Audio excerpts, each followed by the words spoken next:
नमस्कार साथियों, एमर्स क्लासेज में आपका स्वागत है। मैं आपके कंप्यूटर विषय का शिक्षक हूँ। मैं आपको कंप्यूटर ही पढ़ाऊँगा, ठीक है। कंप्यूटर में हम देखते हैं आज के टाइम पे कंप्यूटर की आवश्यकता हर जगह होती है, चाहे राजस्थान गवर्नमेंट की वैकेंसी हो, सेंट्रल गवर्नमेंट की वैकेंसी हो, रेलवे की वैकेंसी हो, XYZ कुछ भी हो, उसमें कंप्यूटर के क्वेश्चंस आते हैं। और कंप्यूटर के बारे में बहुत बेसिक सी नॉलेज भी किसी को इतना कंफ्यूज कर देती है। जो क्वेश्चन पूछा जाएगा तो इतना घुमा फिरा के पूछते हैं कि हर आदमी कंफ्यूज हो जाता है। तो अभी मेरा जो टारगेट है, मैं आप लोगों को जो पढ़ाने वाला हूँ टॉपिक्स, वो कंप्यूटर अनुदेशक, जो राजस्थान गवर्नमेंट में वैकेंसी आई है, वरिष्ठ कंप्यूटर अनुदेशक और कनिष्ठ कंप्यूटर अनुदेशक, जो 10,000 पोस्ट 10,000 करीब पोस्ट हैं, तो उनके बारे में उसके सिलेबस के अकॉर्डिंग हम चलेंगे यहाँ। और बाकी ये जो मैं पढ़ा रहा हूँ टॉपिक्स, ये आपके सारे एग्जाम्स में काम आएंगे, ठीक है। तो जो सबसे बेसिक सा टॉपिक है, बिल्कुल बेसिक से स्टार्ट करेंगे। सबसे बेसिक सा टॉपिक है फंडामेंटल ऑफ कंप्यूटर्स, ठीक है। फंडामेंटल ऑफ कंप्यूटर मैं थोड़ा इसी में लिख देता हूँ। Fundamental of computer. अब इस फंडामेंटल ऑफ कंप्यूटर में हम कौन कौन सी चीज़ें पढ़ेंगे, तो वो मैं आपको थोड़ा बता देता हूँ। सबसे पहले हम कंप्यूटर के बारे में पढ़ेंगे। कंप्यूटर का नाम कहाँ से आया, कहाँ से इसकी उत्पत्ति हुई, इसका जनक कौन था, जो भी इसकी हिस्ट्री रही है वो हम पढ़ेंगे। दूसरा, कंप्यूटर क्या है। अब एक बेसिक सा देता हूँ। कंप्यूटर एक इलेक्ट्रॉनिक डिवाइस है जिसको हम इनपुट देते हैं, उस इनपुट को वो प्रोसेस करता है और फिर हमें वो आउटपुट देता है। सब लोग जानते हैं, इसमें कोई बताने वाली बात नहीं है। ये कंप्यूटर को हम क्या देते हैं, इनपुट। इसको वो क्या करता है, प्रोसेस करता है और फिर हमें क्या देता है, आउटपुट देता है, ठीक है। तो ये चीज़ें भी हम देखेंगे कि कैसे कंप्यूटर वर्क करता है। तीसरा हम देखेंगे कंप्यूटर में यूज होने वाली, क्योंकि इनपुट दे रहे हो तो इनपुट डिवाइसेस से दोगे, ठीक है। और आउटपुट जो आ रहा है, तो आउटपुट डिवाइसेस में आ रहा है, तो कौन कौन सी इनपुट आउटपुट डिवाइस होती है, जैसे कीबोर्ड माउस वगैरह हैं, ये सारी इनपुट डिवाइसेज हैं। और मॉनिटर है, प्रिंटर है, ये सब आउटपुट डिवाइसेज हैं। इनके बारे में पढ़ेंगे। तो हम इनपुट एंड आउटपुट डिवाइसेज के बारे में पढ़ेंगे। और हमें क्या देखना है, हम देखेंगे फोर टॉपिक मेमोरी, ठीक है।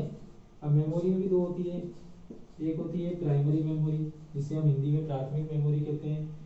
एक होती है सेकेंडरी मेमोरी, जिसे हम द्वितीयक मेमोरी कहते हैं। रैम रोम खूब पढ़ा है हम लोगों ने। हार्ड डिस्क होती है, फ्लॉपी डिस्क होती है, CD होती है, मेमोरी कार्ड होते हैं, इतनी चीज़ें जानते हैं सब लोग। तो ये हम पढ़ेंगे। इसके अलावा हम टॉपिक लेंगे computer generation. Generation of computer है ना, तो कंप्यूटर जनरेशन है, तो ये हमारे पास कौन से टाइम पीरियड में किया था, क्या नहीं था, कैसे कैसे कंप्यूटर का डेवलपमेंट हुआ, तो वो सारी जनरेशन से। तो 5 जनरेशन हमारे पास है। जो 5वीं जनरेशन है वो भी हमारे कंटिन्यू है, चल रही है, ठीक है। इसके बाद हम लेंगे हमारा जो टॉपिक है जो है सॉफ्टवेयर एंड हार्डवेयर। अब ये भी सबको पता है कि जिन चीज़ों को हम छू सकते हैं वो हार्डवेयर होता है, जिन चीज़ों को हम नहीं छू सकते वो सॉफ्टवेयर होता है, ठीक है। कंप्यूटर के विभाग जिन्हें हम छू सकते हैं, कीबोर्ड है, माउस है, वो तो क्या हो गए, हार्डवेयर। और जिन्हें नहीं छू सकते वो क्या हो गए, सॉफ्टवेयर। जैसे आप MS वर्ड में कुछ टाइप कर रहे हो, किसी प्रोग्राम में कुछ कर रहे हो, गूगल क्रोम जो आप यूज करते हो उसमें कुछ कर रहे हो, तो ये सारे क्या कहलाते हैं, सॉफ्टवेयर। अब ये भी दो प्रकार के होते हैं, एक तो सिस्टम सॉफ्टवेयर होते हैं और एक एप्लीकेशन सॉफ्टवेयर होते हैं, ठीक है। दो प्रकार के सॉफ्टवेयर होते हैं। और उसके बाद हम पढ़ेंगे कंप्यूटर के एडवांटेज और डिसएडवांटेज, कि कंप्यूटर में क्या क्या एडवांटेज हैं। एडवांटेज मतलब लाभ, कि कंप्यूटर के उपयोग करने से हमें क्या क्या फायदे हैं, क्या क्या इसके फायदे हैं। और दूसरा हम पढ़ेंगे इसी के साथ डिसएडवांटेज। भाई मशीन ही है ना, मशीन के डिसएडवांटेज तो होंगे होंगे, ठीक है। एडवांटेज पढ़ लिया, डिसएडवांटेज हम लोगों ने पढ़ लिया।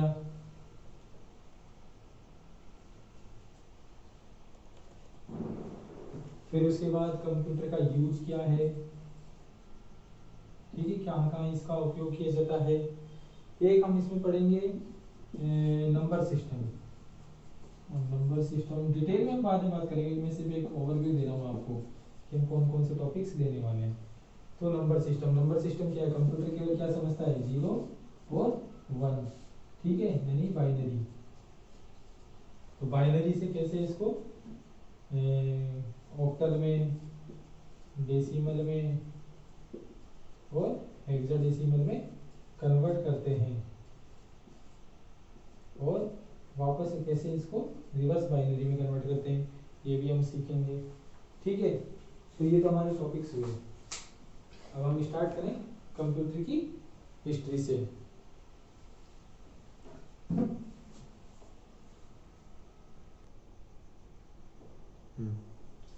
तो आइए हम स्टार्ट करते हैं हमारा टॉपिक कंप्यूटर।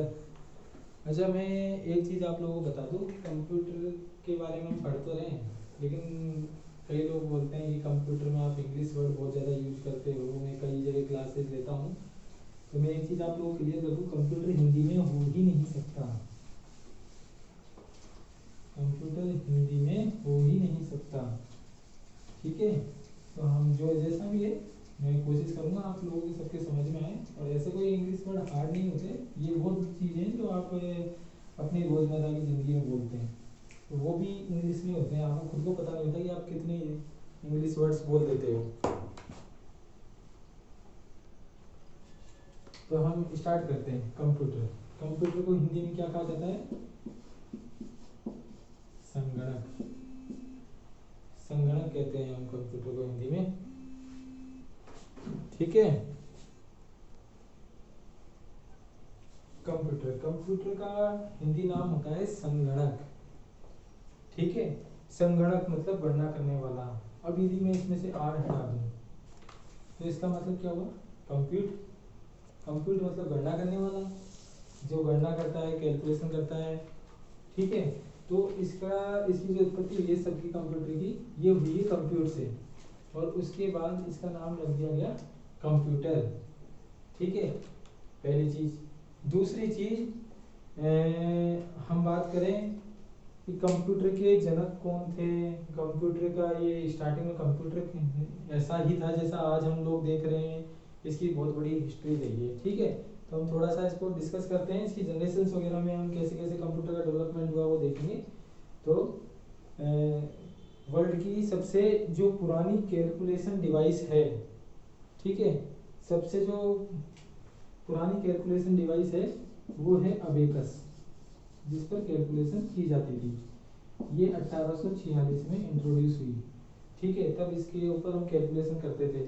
आप लोगों ने देखा भी होगा, जो छोटे प्लेइंग ग्रुप जो स्कूल होते हैं, प्ले ग्रुप वाले, उसमें एक वो बना हुआ होता है बॉक्स जैसा, उसमें इस तरह से तार होते हैं और ये छोटे छोटे मोती होते हैं, एक मोती, दो मोती, फिर ये दो, थ्री करके ये 5 मोती हो जाते हैं गोल गोल। तो वो अबेकस कहलाता था, 1846 में आया। उसके बाद हम देखते हैं कि कंप्यूटर के जनक कौन थे। तो कंप्यूटर के जनक, ठीक है,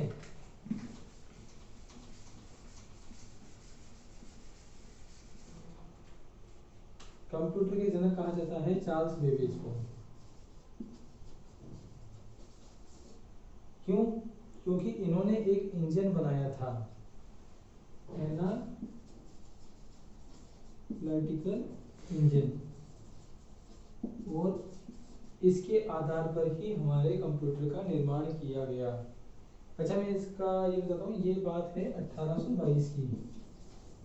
इसके अकॉर्डिंग ही हमारे कंप्यूटर की जो कंप्यूटर है उसका निर्माण हुआ, ठीक है। ज़्यादा डिटेल में नहीं जाना, इतना डिटेल में पूछने वाला भी नहीं है कोई। ये चीज़ नॉर्मल सी एक ओवरव्यू है कंप्यूटर का, ये आप लोग एक बार देख लीजिए, ठीक है। अब हम बात करते हैं कंप्यूटर की। अब कंप्यूटर में कुछ बेसिक से टर्म्स हैं, डेटा, इंफॉर्मेशन,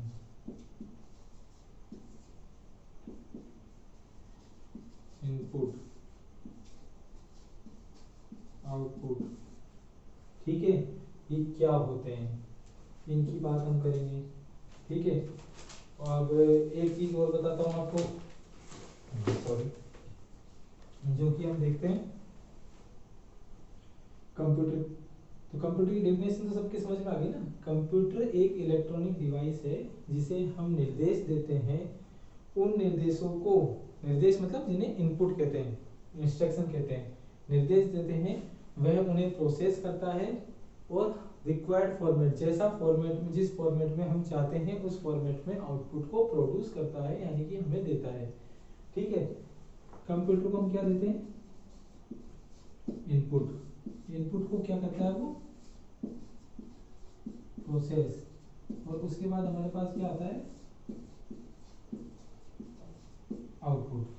ठीक है, हमने इनपुट दिया, प्रोसेस हुआ, और उसके बाद हमारे पास आउटपुट आया। फॉर एग्जांपल मैंने लिखा 2 + 2। ठीक है, ये क्या हो गया, इनपुट। उसके बाद इसकी प्रोसेस हुई, प्रोसेस में क्या हुआ, कैलकुलेशन हुई कि 2 + 2 कितना होता है, ये कैलकुलेशन हुई। प्रोसेस करने के बाद यहाँ पता लगा कि 2 + 2 4 होता है, और ये हमें कहाँ दिखाया जाएगा, रिजल्ट आउटपुट में। तो 2 + 2 तो क्या हो गया, इनपुट। 2 + 2 = 4, जो भी कैलकुलेशन होनी थी, ये सारी कैलकुलेशन क्या कहलाएगी, प्रोसेस। और ये जो रिजल्ट आया हमारे पास, ये क्या कहलाएगा, आपके आउटपुट। ठीक है, यहाँ तक समझ में आ गया। अब हम आगे बढ़ते हैं, डेटा।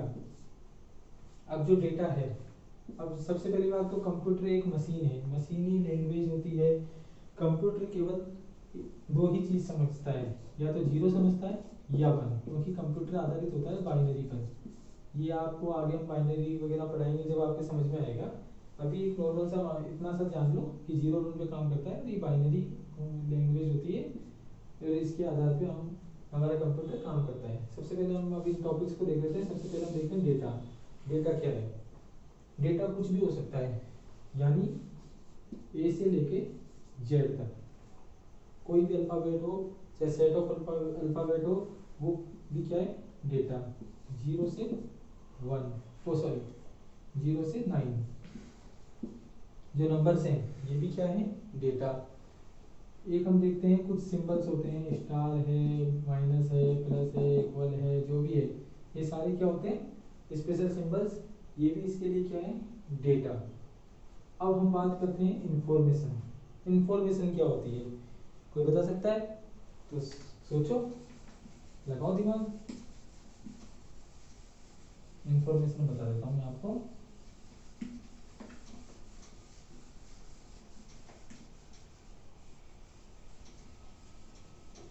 इंफॉर्मेशन होती है जो मीनिंगफुल डेटा,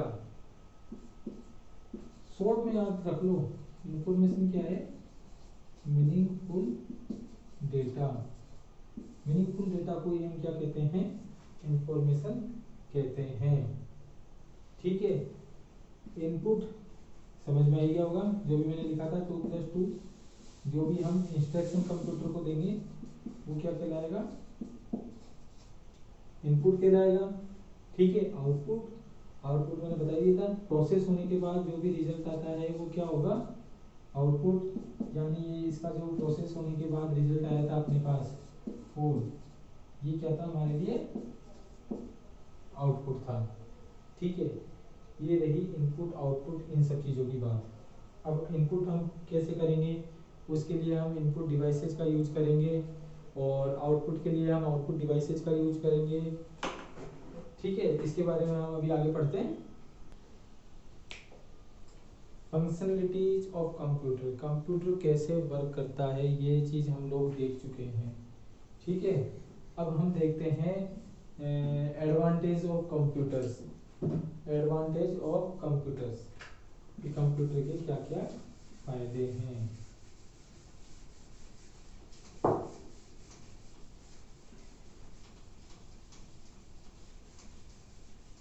कहाँ कहाँ उपयोग होता है, क्या क्या इसके फायदे हैं, एडवांटेज डिसएडवांटेज, ये सारी चीज़ें हम लोग देखेंगे। ठीक है, अब जैसे कि हम देखते हैं एडवांटेज में क्या होता है। सबसे पहला आता है हमारा हाई स्पीड, कितनी भी बड़ी से बड़ी कैलकुलेशन हो, गणना हो, ठीक है, वो हमारा कंप्यूटर स्पीड में करता है। सब लोग जानते हैं ये चीज़। ये कंप्यूटर है, ये एक वो बहुत फास्ट डिवाइस है और बहुत ज़्यादा लार्ज अमाउंट में हम इसको डेटा देते हैं तो उसको ये फटाफट प्रोसेस करके हमारे पास रिजल्ट ले आएगा, हाई स्पीड। दूसरा हम देखते हैं, तो इसमें आता है एक्यूरेसी, ठीक है। एक्यूरेसी, हम इंसान से तो गलती हो सकती है ना, 2+2 है, ठीक है, ये तो एक छोटी सी कैलकुलेशन होगी, 4 दे दिया, लेकिन कंप्यूटर हमेशा 100% आउटपुट जो देगा वो करेक्ट होगा, कभी गलत आउटपुट ये दे ही नहीं सकता, ये कैलकुलेशन में गलती कर ही नहीं सकता, क्योंकि ये क्या है, एक मशीन है, ठीक है। तो ये कंप्यूटर की एक कह सकते हैं बहुत अच्छी इसकी विशेषता है। तीसरा है स्टोरेज। मानव का जो दिमाग है वो एक लिमिट तक स्टोरेज कर सकता है, ठीक है, उसकी मेमोरी में एक लिमिटेड चीज़ें आ सकती है, लेकिन कंप्यूटर है, कंप्यूटर की मेमोरी बहुत ज़्यादा होती है, और ये सभी तरह की चीज़ें, डेटा में क्या क्या, जो अल्फ़ाबेट्स वगैरह हमने देखे थे वो तो ले ही सकता है, जो लिखित डेटा है वो तो ले ही सकता है, उसके अलावा ये इमेज यानी कि फोटो, वीडियो, ये सारे भी स्टोर कर सकता है, तो ये भी इसकी विशेषता है। फोर्थ हम इसकी देखेंगे विशेषता, तो इसकी विशेषता है डिलीजेंस, ठीक है। इसका क्या मतलब होता है कि कंप्यूटर कार्य करते समय कभी भी थकता नहीं है, कंप्यूटर में चाहे कितना भी काम दे दो वो कभी भी थकेगा नहीं, ठीक है। तो कंप्यूटर को कभी थकान नहीं होगी, क्योंकि वो मशीन है, इंसान काम करेगा थक जाएगा, लेकिन कंप्यूटर एक मशीन है, वो कभी भी नहीं थकता है, उसे कभी भी थकान महसूस नहीं होती है। एक हमारा है वर्सेटिलिटी, इसका क्या मतलब होता है, अब ये आप लोग लिख लेना जो मैं बता रहा हूँ, अपने नोट्स तैयार करते रहिएगा। वैसे वीडियो आप कभी देख सकते हो, नोट्स नहीं भी बनाओगे तो चल जाएगा, लेकिन ये खुद के नोट्स होते हैं तो काफ़ी स्पीड में हम उसको वापस से देख सकते हैं। कंप्यूटर एक वर्सेटाइल मशीन है। वर्सेटाइल मशीन क्या होती है? वर्सेटाइल मशीन का मतलब होता है कि कंप्यूटर एक ही समय पर एक से अधिक कार्य कर सकता है।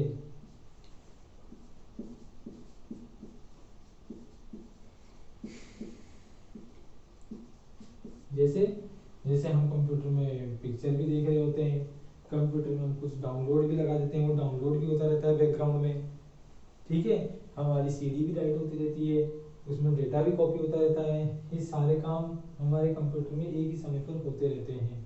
तो कंप्यूटर क्या है, वर्सेटाइल रूप से कई प्रकार के कार्य कर सकता है एक साथ, ठीक है, और उनको सभी को 100% एक्यूरेसी और 100% टाइमिंग के साथ करेगा, ठीक है।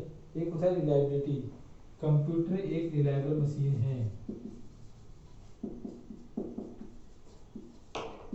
कैसे है भी रिलायबल? सोचो, जो हमारा कंप्यूटर है और इसके कंपोनेंट हैं, तो इसमें क्या है, ये काफ़ी लॉन्ग टाइम लाइफ चलते हैं, ठीक है, इनकी लाइफ काफ़ी लंबी होती है, तो ये रिलायबल होते हैं, काफ़ी टाइम तक चलता है। एक होता है ऑटोमेशन,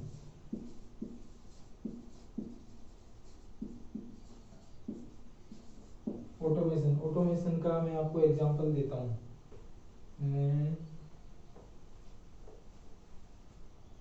बहुत अच्छा एग्जांपल है, हम कंप्यूटर में लॉगिन करते हैं, तो आप लोगों ने एटीएम पे गए होंगे, एटीएम मशीन से सबने पैसे निकाले होंगे, तो हम एटीएम मशीन को क्या कहते हैं कि हमें 2000 रुपये निकालने हैं, तो क्या वो आपको 2000 का नोट देता है?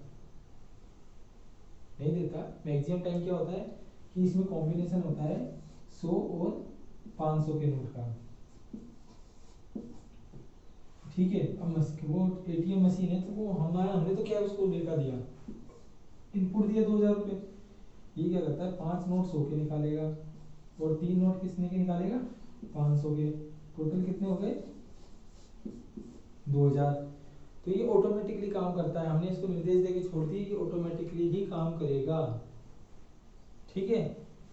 एक हम देखें तो रिडक्शन इन पेपर वर्क, आजकल सब कुछ कंप्यूटराइज हो गया है, मैक्सिमम चीज़ें ऑनलाइन अवेलेबल हैं, इससे हमारे पेपर की बचत हो रही है। पेपर किससे बनता है? पेपर बनता है पेड़ पौधों से। अब इससे हमारे पेड़ों को कम काटा जा रहा है, तो हमें इस चीज़ का फ़ायदा ही है ना। तो ये पेपर वर्क और कॉस्ट, उसमें जो कॉस्टिंग है उसमें भी कमी आ रही है। तो paper work and cost, cost में तो सस्ता पड़ ही रहा है और पेपर वर्क कम हो रहा है, फटाफट हमारा काम हो जाता है। ठीक है। तो ये तो हो गए इसके एडवांटेज। अब हम देखेंगे कंप्यूटर के डिसएडवांटेज कौन कौन से हैं। लिखना चाहो इसे लिख लो, स्क्रीनशॉट लेना चाहो स्क्रीनशॉट लिख लो, शॉर्ट में, ऐसा कोई डिटेल में नहीं जाना। ठीक है। अब हम आगे चलते हैं डिसएडवांटेज पे। कंप्यूटर के डिसएडवांटेज क्या क्या होते हैं। डिसएडवांटेज का मतलब जानते हो? नुकसान, कि कंप्यूटर के उपयोग तो हम कर रहे हैं लेकिन उसके कुछ नुकसान भी हैं। और कौन कौन से नुकसान हैं वो हम देखते हैं। जैसे कि आप लोगों ने देखा है कि ऑनलाइन बैंक वाले कहते हैं बैंक में जाओ कि ऑनलाइन ट्रांजेक्शन करो, लेकिन आज भी हमारे भारत में काफ़ी लोग ऐसे हैं जिनको ऑनलाइन ट्रांजेक्शन्स नहीं आते हैं, क्योंकि हमारी जनसंख्या इतनी अधिक है और उसमें कुछ लोग सारे थोड़ी पढ़े लिखे हो गए, सारे थोड़ी एक्सपर्ट हो गए। अभी नॉलेज धीरे धीरे आएगी। अब तो खैर हर आदमी मोबाइल रखने लग गया, ज़्यादा नहीं तो फेसबुक आईडी तो आपको सबकी मिल ही जाएगी। तो हमारे यहाँ कुछ डिसएडवांटेज भी हैं। सबसे पहले है आईक्यू। कंप्यूटर का आईक्यू क्या होता है? 0। क्यों होता है? कोई आईक्यू होता ही नहीं उसका, कोई आईक्यू नहीं था। उसका रीजन है कंप्यूटर क्या है? एक मशीन है और मशीन किसी की भी भावना को नहीं समझती। मैं परेशान हूँ, मेरा रिजल्ट नहीं दिख रहा, लेकिन वो थोड़ी मुझे बताएगा कंप्यूटर कि मुझे रिजल्ट कैसे देखना है। तो किसी की भावनाओं को नहीं समझती। आप फीस भरना चाह रहे हो लेकिन फीस पेमेंट नहीं आ रहा, तो ये चीज़ कंप्यूटर नहीं समझता। ठीक है। तो इसका आईक्यू होता ही नहीं है, नो आईक्यू। एक होती है डिपेंडेंसी, यहाँ भी वही है, कंप्यूटर एक मशीन है। ठीक है। मशीन कार्य करेगी, मशीन कैसे कार्य करेगी? मशीन को बनाया तो हमने ही ना, तो हमारे दिए गए निर्देशानुसार वो काम करती है। तो कंप्यूटर डिपेंडेंसी किस पे होगी? मानव पर, ह्यूमन बीइंग पर। तो कंप्यूटर ह्यूमन बीइंग पे ही डिपेंड होता है। तीसरा लेते हैं एनवायरनमेंट। और इन कंप्यूटर को कौन से एनवायरनमेंट की जरूरत होती है? एनवायरनमेंट का मतलब होता है उसको डस्ट फ्री एनवायरनमेंट की आवश्यकता होती है। अब हमारे कंप्यूटर में धूल मिट्टी मिल जाएगी ना, तो देखना कंप्यूटर चलना कम हो जाता है, उसकी स्पीड स्लो हो जाती है, कई तरह की प्रॉब्लम आती है। तो वो डस्ट फ्री होना चाहिए। ठीक है। चौथा इसका डिसएडवांटेज है नो फीलिंग्स। बताओ, निजी वस्तुओं को भी कोई फीलिंग हुई है? नहीं ना।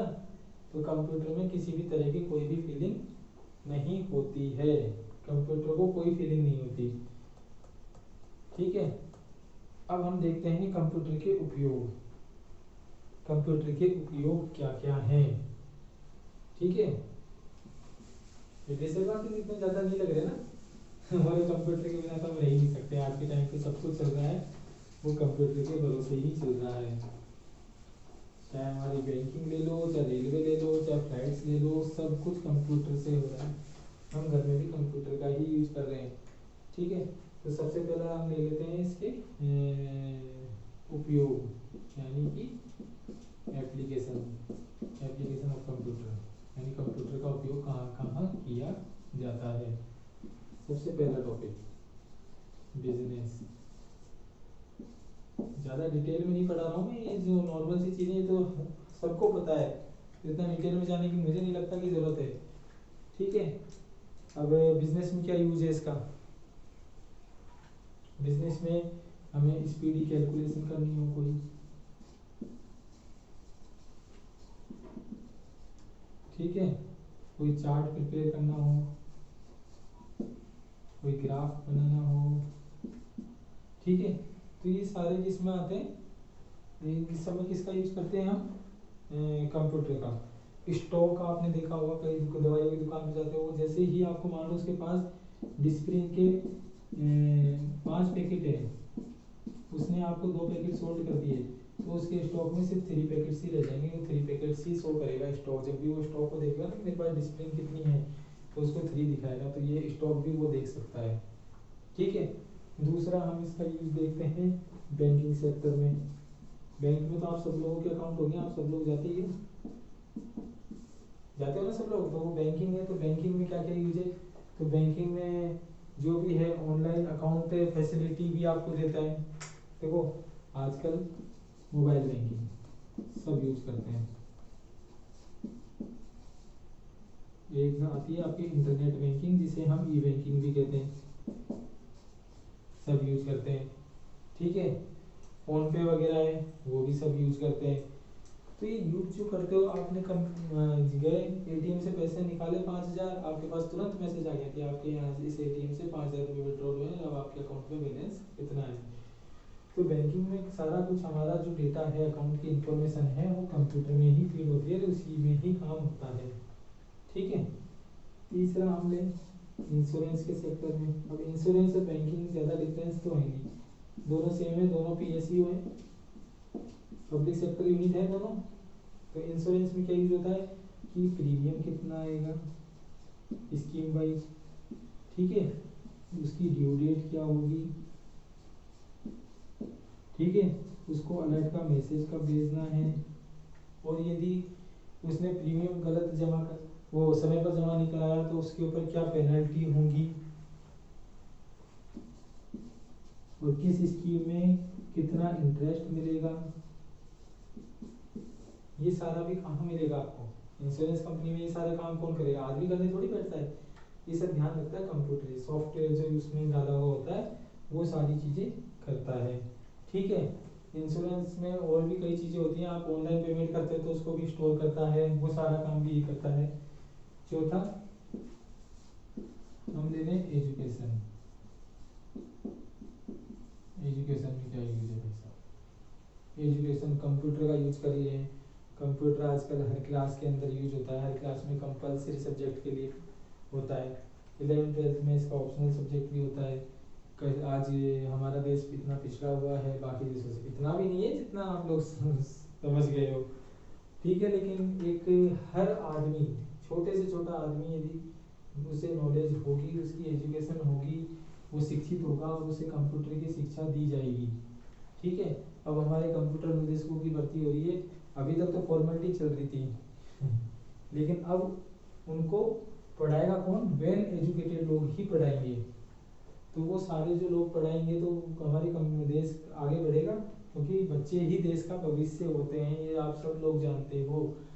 तो एजुकेशन में भी इसका उपयोग किया जाता है।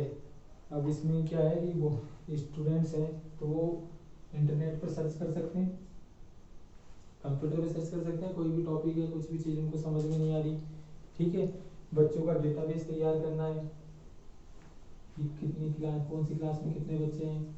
फॉर एग्जाम्पल हमारे एग्जाम हुआ 10th बोर्ड 12th बोर्ड, ठीक है, तो उनका सारा बच्चों का जो डेटा है वो कंप्यूटर में फीड किया जाता है, और जैसे ही वो इंटरनेट पर एक्सेस कर सकता है तो सारा डेटा जो होता है वो इसी में आता है।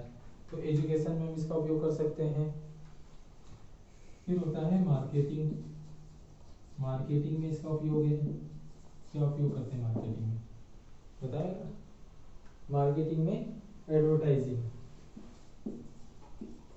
एडवर्टाइज जो बनाते हैं, एडवर्टाइजिंग में इसका यूज होता है। जो आप ऐड देखते हो ना इतने सारे कि ये फलाना ऐड है, ये फलाना ऐड चल रहा है, तो ये एडवर्टाइजिंग में इसका यूज किया जाता है।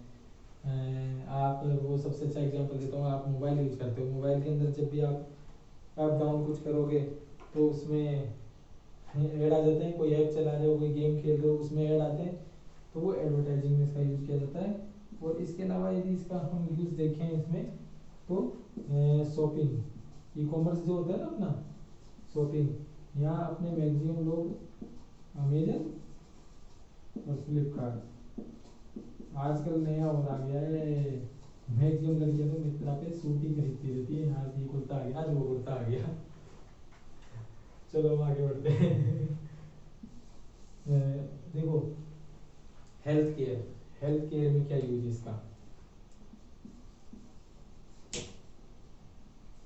हेल्थ केयर में यूज है कि हेल्थ में डायग्नोस्टिक सेंटर होते हैं। आप गए, आपने सैंपल दिया तो मान लो ब्लड टेस्ट करवाने गए, आपने ब्लड का सैंपल दिया तो वो सारी रिपोर्ट आपको आजकल ऑनलाइन मिलती है, ठीक है। तो डायग्नोस्टिक सेंटर में इसका यूज किया जाता है।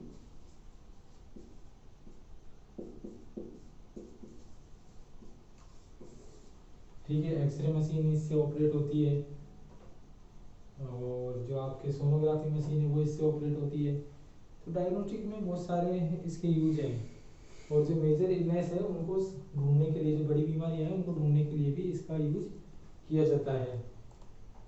पेशेंट का मॉनिटरिंग सिस्टम वो देखने के लिए, और सर्जरी में भी इसका यूज करते हैं। पता लगा विदेश में डॉक्टर बैठा है और हम यहाँ पर सर्जरी कर रहे हैं, ठीक है, तो वो सर्जरी के लिए भी इसका उपयोग किया जाता है। एक अपने इंजीनियरिंग में, इंजीनियरिंग क्या यूज है वैसा भी इसका, बड़े बड़े नक्शे देखते हो कहाँ तैयार होते हैं, कंप्यूटर में। तो नक्शे तैयार किए जा सकते हैं, तो वो नक्शे कंप्यूटर में तैयार होते हैं। ऑटोकैड जो सॉफ्टवेयर है उसमें उसके डिजाइन 3D व्यू वगैरह किसी भी मकान के वो रेडी किए जा सकते हैं, तो वो सारे इसके अंदर आते हैं, ठीक है। अब इसके अलावा इंजीनियरिंग के अलावा हम लोग देखें,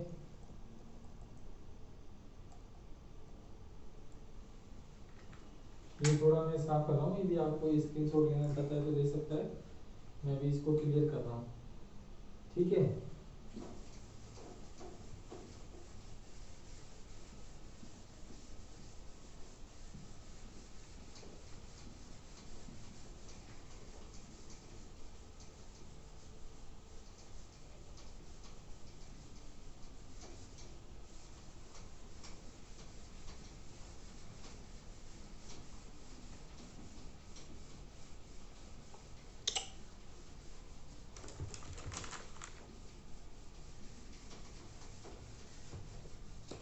थोड़ा टाइम तो वेस्ट होगा, क्या करें, डिजिटल बोर्ड नहीं है अपना, नॉर्मल सा बोर्ड है, ठीक है। एक हम इसका यूज होता है मिलिट्री में, यानी हमारी सेना में क्या यूज होता है। मिसाइल आपने देखी होगी, मिसाइल्स में इसका यूज किया जाता है उन्हें ऑपरेट करने के लिए, ठीक है। एक अपने पास होता है रडार, रडार मॉनिटरिंग सिस्टम इसी से ऑपरेट होता है, ठीक है। और मिलिट्री में जो अपने स्मार्ट वेपन्स बनाए जाते हैं, कैमरा वगैरह ड्रोन वगैरह जो उड़ाए जाते हैं उसमें भी इसी का यूज करते हैं। और मिलिट्री वाले जो कम्युनिकेशन करते हैं वो उसमें भी कंप्यूटर का यूज होता है। एक होता है अपना कम्युनिकेशन, कम्युनिकेशन चाहे मोबाइल से हो चाहे किसी से भी हो। आजकल तो क्या है, जब से कोरोना आया है अपने सब कहते हैं मैं वीसी पे हूँ, लेकिन आधे से ज़्यादा लोग समझ ही नहीं पाते ये वीसी क्या होती है। वीसी का मतलब होता है वीडियो कॉन्फ्रेंसिंग।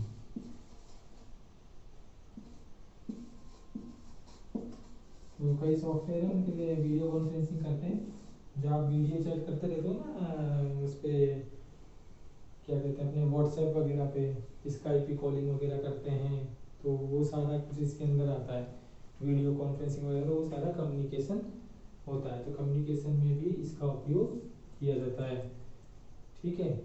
उसके बाद हम देखते हैं गवर्नमेंट भी इसका उपयोग करती है, गवर्नमेंट की चीज़ों में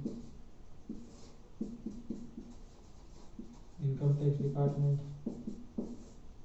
ठीक है, ये इसका यूज करता है। सेल टैक्स डिपार्टमेंट इसका यूज करता है, ठीक है। इनकम टैक्स हो गया, सेल टैक्स हो गया, और बजट में इसका यूज किया जा सकता है। बजट जानते हो, बजट आता है फरवरी में, हर साल गवर्नमेंट बजट देती है, ये महंगा हो गया, ये सस्ता हो गया, इन सब में इसका उपयोग किया जा सकता है। और मौसम की जानकारी के लिए, ठीक है, ये गवर्नमेंट क्या क्या यूज करती है। तो वेदर के बारे में जानना हो, मौसम की जानकारी के लिए, कहीं आंधी आने वाली है या बाढ़ आने वाली है, जो भी है या बरसात होगी, उसके बारे में भी हम इसी में से देखते हैं। ठीक है, तो ये हमारे कंप्यूटर के उपयोग हैं। अब हम नेक्स्ट टॉपिक लेंगे जनरेशंस। तो जनरेशंस के बारे में हम कल पढ़ेंगे। कल इनपुट आउटपुट डिवाइसेस कौन कौन सी हैं, क्या उनका यूज है, वो भी हम कल पढ़ेंगे। तो आज के लिए इतना ही। अब हम कल मिलेंगे और कल हम हमारा नेक्स्ट वीडियो जो है वो आज पे अपलोड करते हैं, तो आप आगे का इसमें कल देखिएगा। ठीक है, थैंक यू।